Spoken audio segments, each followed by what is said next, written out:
I know for some of us it's been a long wait, and for others it will be a shock. So if your consciousness can resonate to the higher fourth and fifth dimension, you will have the experience within whatever the now that will be. But if you're still pretty much, those that are pretty much pinned in the third dimension, they probably won't know because they're not ready and they would be scared. And nobody wants anybody to be scared. And scared people get violent. So those that aren't ready just won't know. This is where the different realities will start really, we wouldn't say separating, but defining themselves.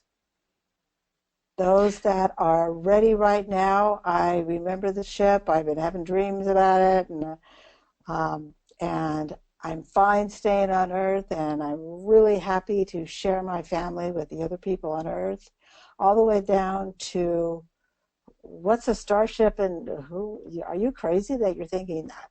So that's the spectrum of humanity. So that's a challenge. You can imagine it on the fifth dimension. Right now we're having a wonderful conversation. We're all speaking within the now of the one, and we can all understand every single person speaking within the now of the one. So let's just take a moment and we'll do a little meditation to get everybody's minds connected and intertwined. So just take a long, slow, deep breath. Relax deeply into yourself. And as you relax into yourself, you can take a moment to realize that yourself is not just your 3D self, and it's not just your 4D self, and it's also your light body self. It's also yourself that lives on the ship. It's also yourself that lives on the home world. And the other alternate parallel realities. And as beings are more evolved, they can take on more parallel realities, realities that are occurring within the same now.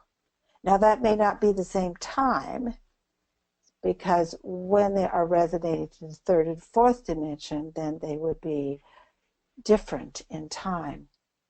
But if you want to have the experience of all of them within the same now, which is a pretty interesting thing to do.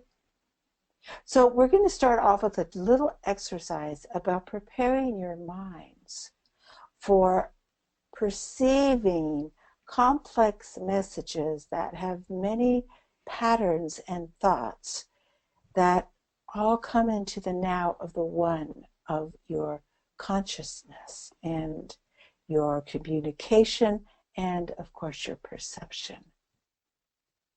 So we'll start with the perception because everyone is used to going outside or in a big room and looking at all the different components of the yard or of the room. But we're going to start with outside. So we would like you to go outside, go out onto your patio, go out onto your front yard, your backyard, look out your window.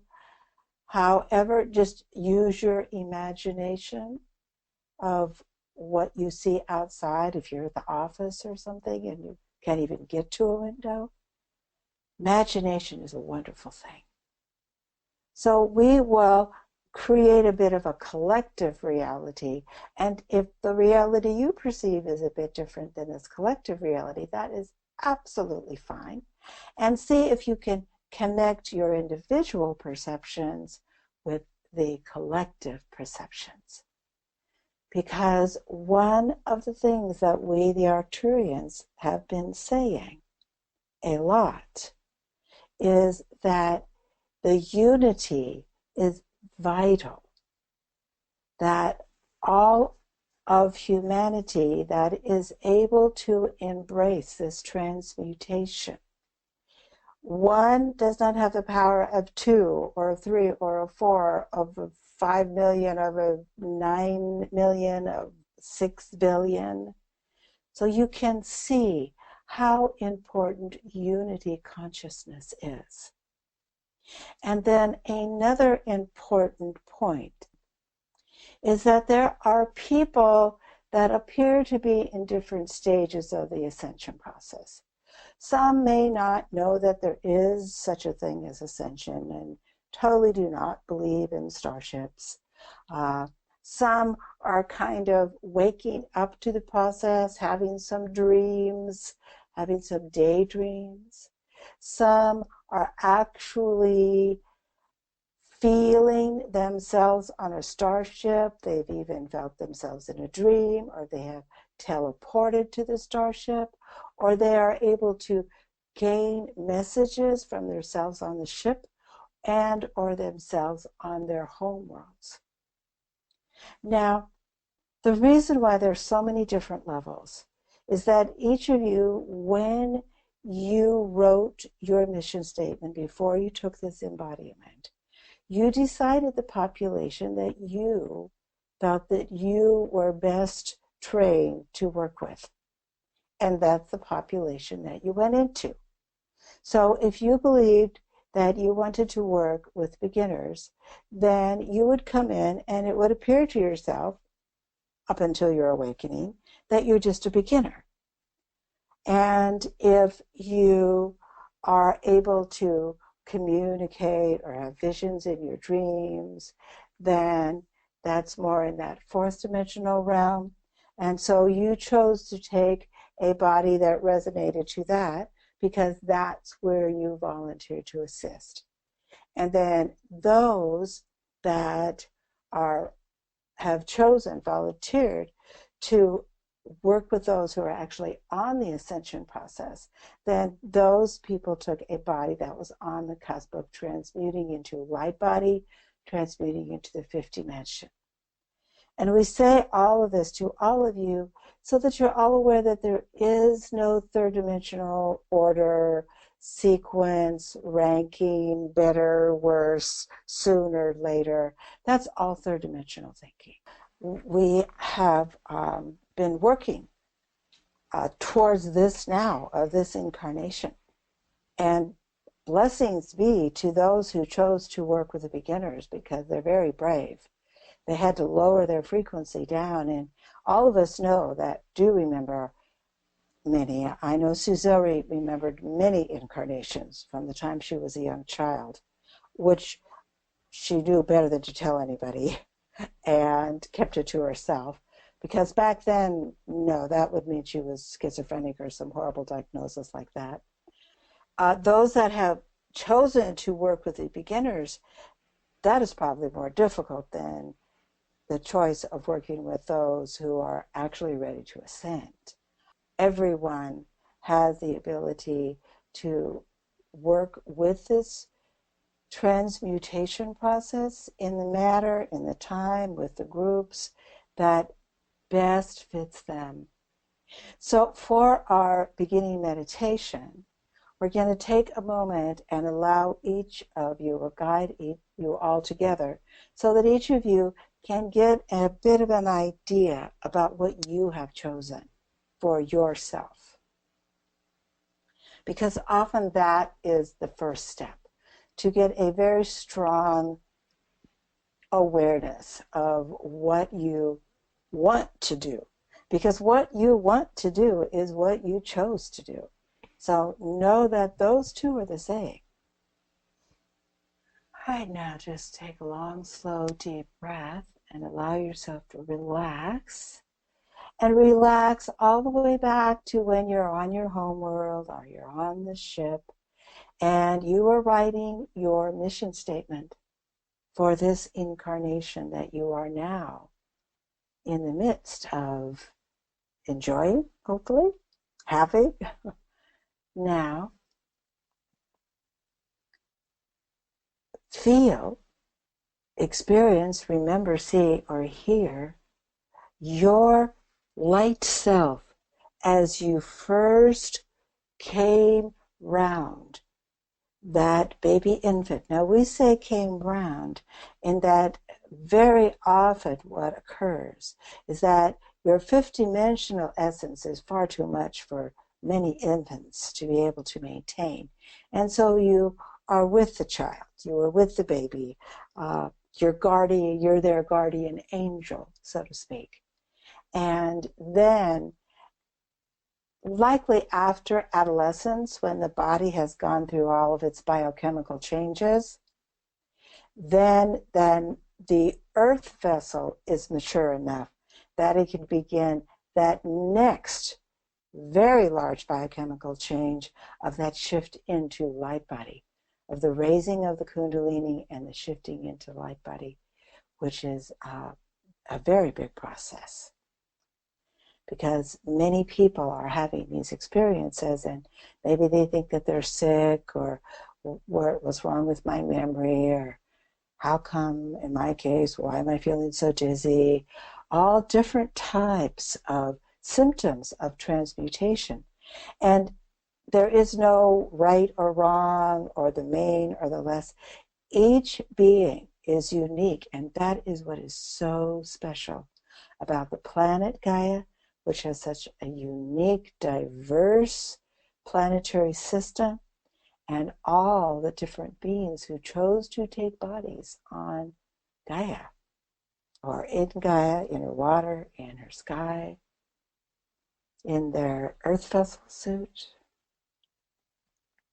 Now see yourself as you are writing your mission statement. And imagine that you are writing this mission statement. And as you write it, you will likely see that it is probably in some other form of writing, likely not English or French or any kind of earthly English, likely much more symbolic, like, early cuneiform, or, where it's a symbolic language. One single symbol represents a great deal of concepts. So everything is multidimensional. So the message that you write can be translated as a different message depending on the frequency of the consciousness of the one who is perceiving that message. Now, each of you that you have been thinking about or writing about your own higher self, or maybe perhaps the first higher expression of yourself that you have run into so far, feel how your communication is not one in which you need to move your mouth or even open your eyes.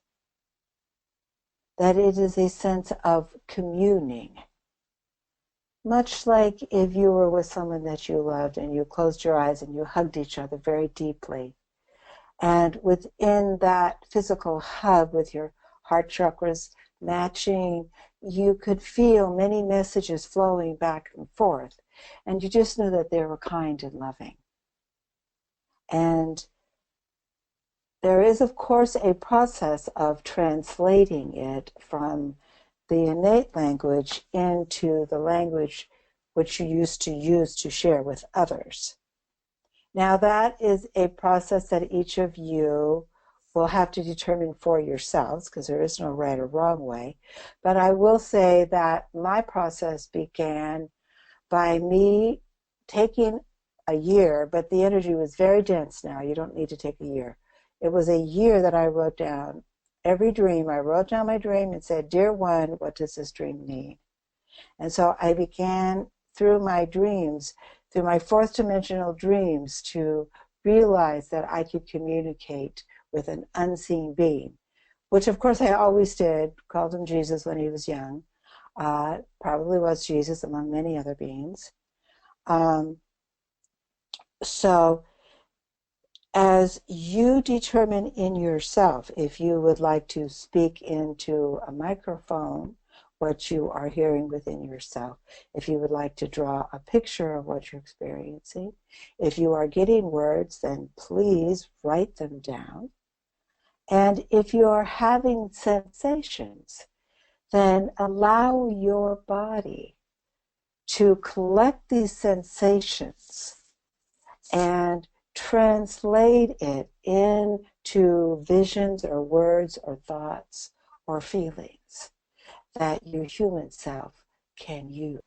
What would you say is the main experience that you're having within this now of being in an ascension process?